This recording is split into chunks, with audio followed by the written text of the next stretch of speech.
Greetings, earthy, mercurial, essential, Virgo. My name is Eliane Nicole. I'm an astrologer and tarot card reader, and now I'm going to do the November 2020 forecast for the sign of Virgo, and I'm going to start with a tarot reading, and then in the second half of the video I'm going to talk about some of the planetary transits for November 2020. Broad strokes.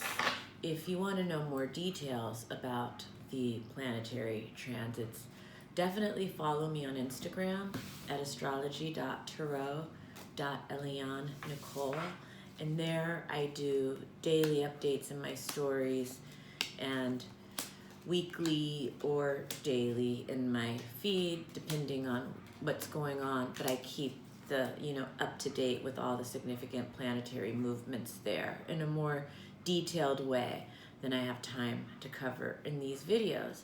But in the meantime and in between time, watching these videos, especially if you have a day chart, watching your sun and rising, or if you have a night chart, watching your moon and rising, is a really good idea to get a view. And if you don't know if you have a day chart or a night chart, then you should definitely contact me to have a chart reading. And I am incorporating ancient astrology more and more into my practice. And so I will be able to talk to you about the doctrine of sect in your reading when you call me. So as we enter the month of November, Virgo, you have death reverse. So this is like a rebirth for you. This is a time of regeneration at the beginning of November 2020 for Virgo. And you are covered by the Ace of Pentacles. And it looks like you are being handed a gift. In the material realm. It could be a financial gift. It could just be a present that someone is giving you. This could also be a promotion, a job offer. Ace of Pentacles represents, the beginning of something new in the material realm. And you are crossed by the Four of Cups in November. And I will just say, Virgo, it is not the best idea to spend too much time contemplating your navel. The basis of the situation is the Eight of Wands.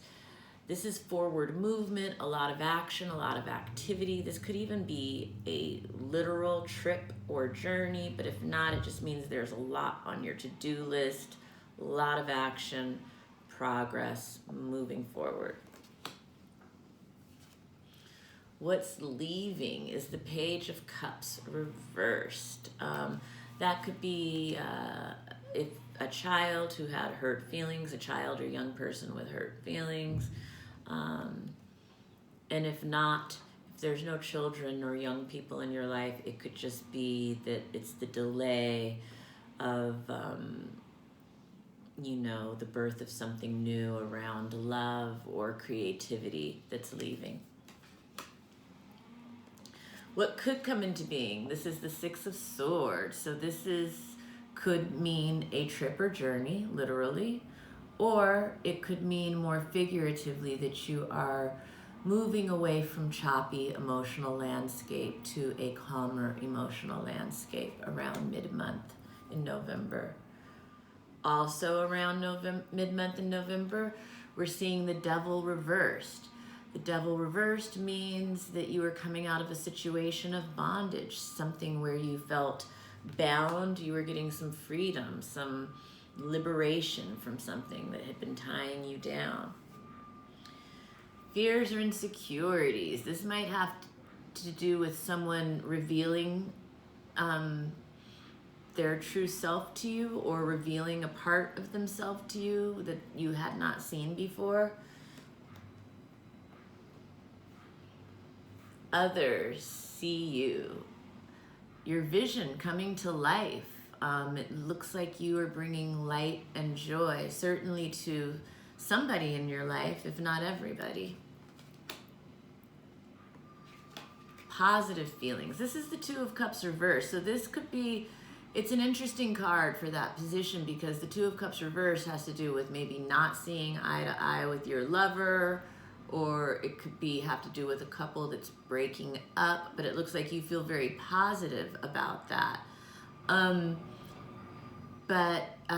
Sometimes this is, if you're not in a relationship, it could have to do with creative differences or creative friction, but you feel positive about it.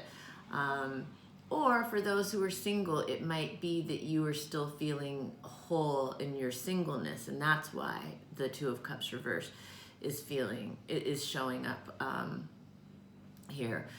It could be having to do with space from your partner or something like that if you're in a relationship and you feel very positive about it.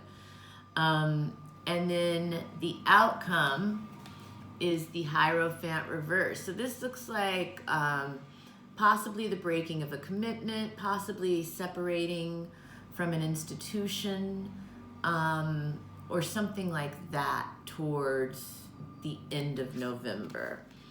And that is the Tarot overview for Virgo. And then I'm going to talk about some of the planetary transits. So as we enter the beginning of the month, we are in the Day of the Dead period. So this is the time of the year where the veil is the thinnest between realms. There's a lot of energy of, the occult and the ancestors being around. We've just celebrated Halloween, where there was a blue moon and a full moon that was promising a big surprise, because it was conjunct Uranus, the planet of shakeups and surprises. And so as we enter the month of November, we're fresh off of this, October surprise that was coming around October. And as I record this, it's even before that surprise has happened. So I still don't know what it is, but I know that it's coming. And for all of us, and for Virgo, that full moon of Taurus was happening in the 9th house. That 9th house is the house of spirituality, religion, higher truth, philosophy, higher education. It can be broadcasting or publishing in some cases. And it's ruled by Taurus for you. So that's Venus. And Venus is in the 2nd house of finances and resources for you, also values and self-esteem. So you can kind of trace that path and see what that full moon of that blue moon, where the shakeup or surprise or plot twist may have been for you. And then of course, if I do your personal chart, it's very exact and tailor-made. But these are general overviews. Anyway, we're fresh off of that blue moon twist and events, and we're in the Day of the Dead. The ancestors are communicating, and we go to November 3rd, where Mercury stations direct in Libra. So Mercury's been retrograde since October 13th. It started out retrograde in Scorpio. Then on October 27th, it backed into Libra. And the Mercury retrograde in Scorpio period had a cloak and dagger feel to it. Then the Libra period is arguments, reversals, and justice. And as it stations direct, it's election day. It does not appear that we find out who president is on election day. With Mercury stationing direct, it seems like there is just, things are stopped up with communications. And as Mercury starts to move forward, I believe that it will be more around November 20th when Mercury returns to the degree that it was when it went retrograde in the first place, 11 degrees Scorpio. That's more around the time I expect that we will find out who the president of the United States is. For Virgo personally, that was the collective prediction or read or whatever you want to call it. For Virgo personally, Mercury is stationing in your second house of money and resources. So here comes that second house being a big theme again for Virgo in November at the beginning of the month. And as it stations, communication might be, difficult, at a standstill, blocked, something reversed in that area. But it will start to loosen up and move forward, and things will be cleared up by the 20th in those areas. And so November 9th, Ceres enters Pisces. That's an asteroid, not a planet. But it is a time where you are going to be giving some real tender love and care to your relationship as Ceres enters that. And it may be that your partner is really being caring and loving to you. That Ceres energy can go both ways in the relationship department. And on November 10th, Mercury enters Scorpio. So now Mercury is moving into your house of communication. More communication is being cleared up now with those second house themes, and also what else was that for you? We were talking about the ninth house themes. Yes, so the ninth house and second house stuff that was being stimulated is starting to get cleared up. Again, by the 20th, everything should be fully cleared up. November 12th, and Mercury in Scorpio is emotional, it's intuitive, it's about our instincts, but we're going back over ground that we've already been through over the past, 3 weeks or so since Mercury's been retrograde. November 12th, Jupiter is forming a conjunction with Pluto. This is the third and final one of the year. These conjunctions have been associated with the surge in the virus, also the expansion of power and wealth for those who are in that position. And it's also,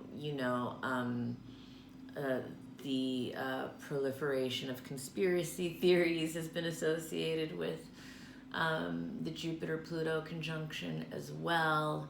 And so all of those things are happening on all of those levels for the collective. For Virgo, this is in your fifth house. This is, I think, again, with the second house in Virgo, the second house in Libra and all of these issues, this is a time for expansion of finances for Virgo, certainly. But also it's a time for creativity. It's a time for your children. Focus on your children. It may be things with finances and your children happening in some cases that need attention. In other cases, it might be having to do with your own creative projects or your own pleasures, hobbies, joy in life and your finances that are having a conversation during this time. All of that is going on. All of those are possible themes for Virgo right now. And November 13th, Mars goes direct. Mars direct is in the 8th house. That's the house of other people's money. So it can be your spouse's money, your partner's money. It can have to do with loans, settlements, debts, inheritances, wills, alimony, settlements, did I say? Anything involving other people's money.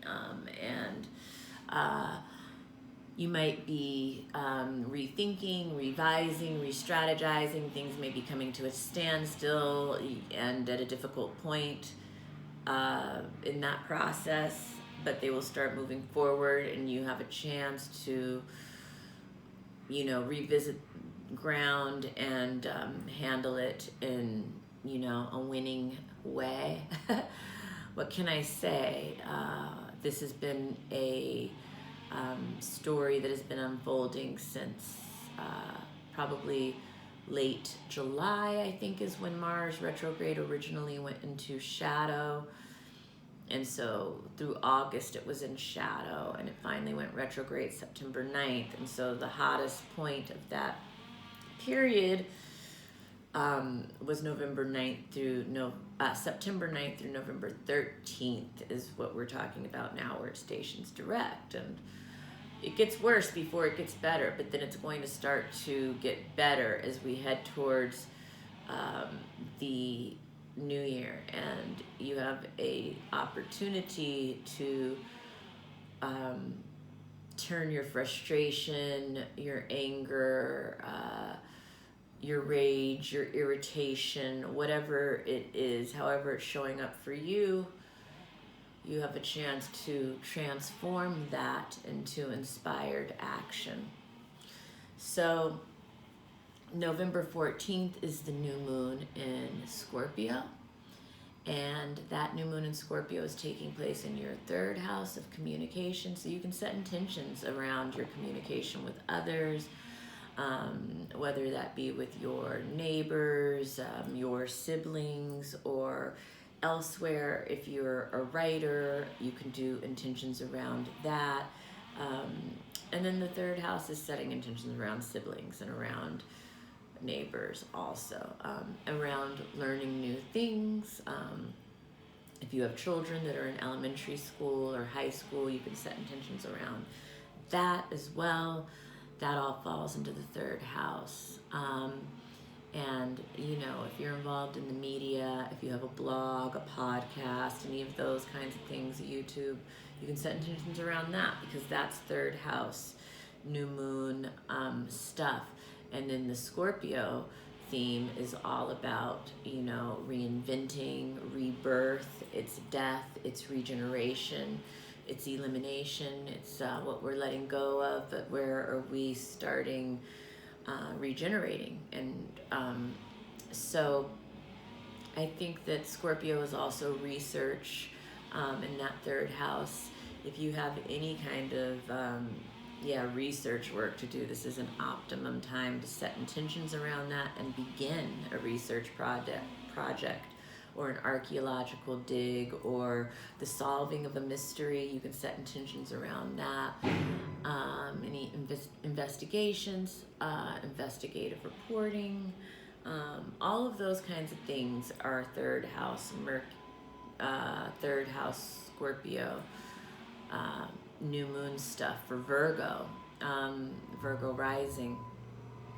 And November 20th, Mercury is finally out of shadow. So any of the Mercury retrograde experiences that you were dealing with are going to be having resolved themselves by this point, probably. And then November 21st, Venus enters Scorpio.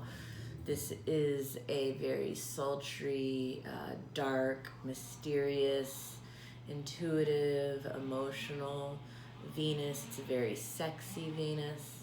So Venus will be there, you know, through the rest of the month, certainly. And then I'll talk about Venus and Sagittarius in my next set of videos.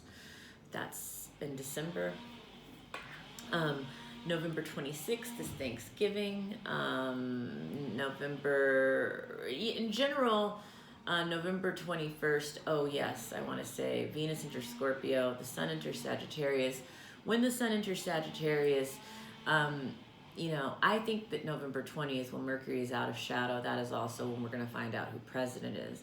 November 21st, when Venus enters Scorpio, you know, that's I think it's an emotional time, but also Sun entering Sagittarius means I think that there is some hope and some optimism as the Sun enters Sagittarius, because we are now, you know, in Jupiter's realm. And maybe there will be a little bit of grace for us around this time. We still have to deal with what's going on. These aspects that we've been dealing with aren't over, but I think that now there's a sense of knowing where we stand and what we have to do moving forward. And there's some optimism or lightness in that, possibly. It's been a tough time for the collective, I know. November 28th, Neptune goes direct, And this is the beginning of a very slow passing of the COVID cloud, I believe. And by March 21st, 2021, Neptune will return to the degree it was when it went retrograde, March 3rd of this year. And I believe at that time we will finally be from under the COVID cloud, whether that's a vaccine or a treatment or it's moved through the herd or what that means. I'm not exactly clear on now, but I'm going to be studying the sky more and more as we get closer, and I will be developing a clearer picture of that. And soon I'll be doing both the December 2020 videos, but I'll also be doing the overview of 2021 entirely videos, which will be interesting. I'm studying that whole sky now so that I'm prepared to do that. But anyway, gosh, I've made this a long video. Finally, at the end of the month, November 30th, is the full moon prenumbral lunar eclipse. And this is going to be in the sign of Gemini. So it's in your house of career and attainment. If you don't have a career, this is also your house of reputation.